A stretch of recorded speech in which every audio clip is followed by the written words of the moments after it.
దేవునికి స్తోత్రములు. ఈ వర్తమానం నుంచి నా సహోదరి సహోదరులకు ప్రభువైన యేసుక్రీస్తు వారి పరిశుద్ధమైన నామములో శుభములు. ఈ సాయంకాల ఆశీర్వాద ప్రార్థనకు మిమ్మల్ని ప్రేమతో ఆహ్వానిస్తూ ఉన్నాం. ఈరోజు వాక్యాంశం ఆలోచన ఎందుకు. వాక్య భాగం మార్కు సువార్త 2వ అధ్యాయము 8వ వచనం. ప్రియ సహోదరి సహోదరులారా, ప్రతి ఒక్కరికి అనేక ఆలోచనలు వస్తాయి. మంచివి, చెడ్డవి, భయపెట్టేవి, ఆశ కలిగించేవి. ఒకరికి వచ్చిన ఆలోచన ఇంకొకరికి తెలియదు. అయితే మనందరి ఆలోచనలు ఎరిగిన వారు ఒకరు మాత్రమే, వారే ప్రభువైన యేసుక్రీస్తు వారు. మార్కు సువార్త 2వ అధ్యాయం 8వ వచనం ప్రకారం అక్కడ సందర్భంలో యేసుప్రభు ఒక గ్రామానికి వచ్చి ఒక ఇంట్లో ఉండగా అనేకమంది ప్రజలు అక్కడికి వచ్చి కూర్చుంటారు. ఆ సందర్భంలో కొందరు పక్షవాయువు గల వ్యక్తిని మంచం మీద పడుకోబెట్టి యేసుప్రభుని తీసుకొస్తే అక్కడ దారి ఉండదు. వారు యేసుప్రభు ఉన్న ఇంటి పైకప్పు విప్పి మంచంతోనే కిందకి దించుతారు.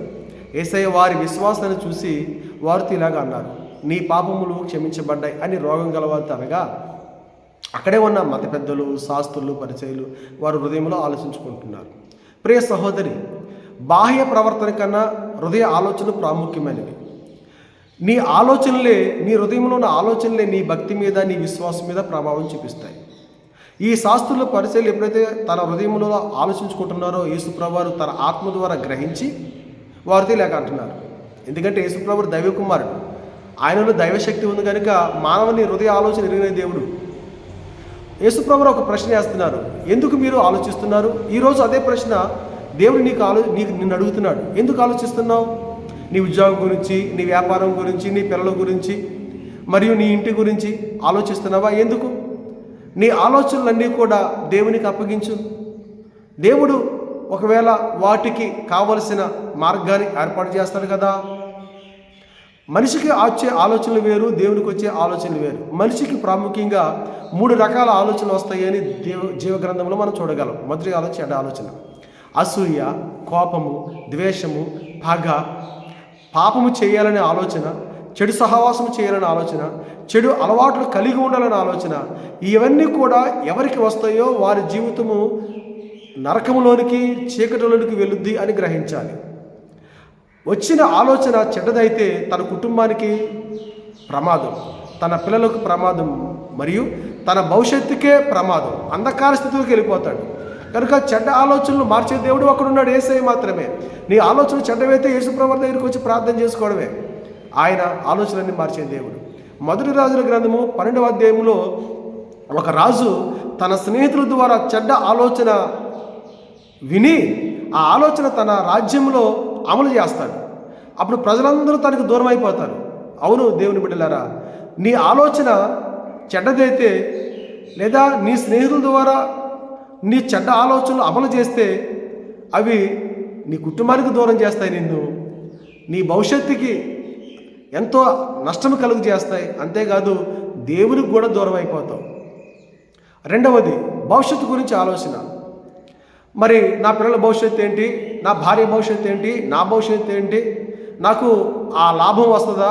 నాకు నష్టం నుంచి నేను బయటపడగలనా? నా అప్పులన్నీ తీరుతాయా? నా ఇంటి పరిస్థితి ఏంటి అని రకరకాల ఆలోచనలు భవిష్యత్తు గురించి ఉంటాయి.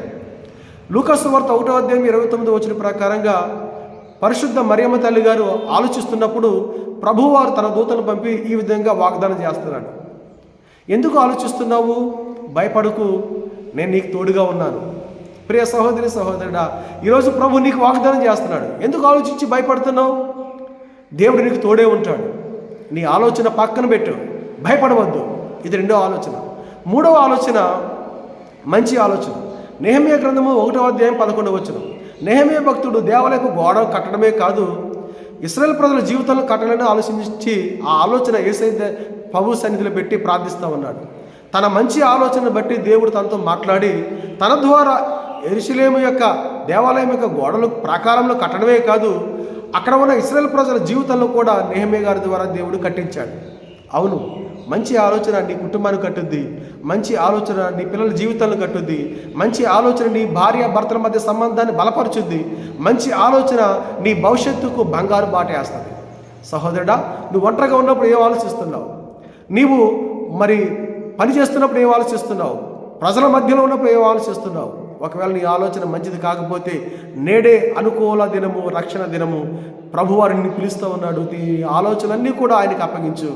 చెడ్డ ఆలోచనలు మంచి ఆలోచనగా మార్చే దేవుడు ఒక్కరు మాత్రమే.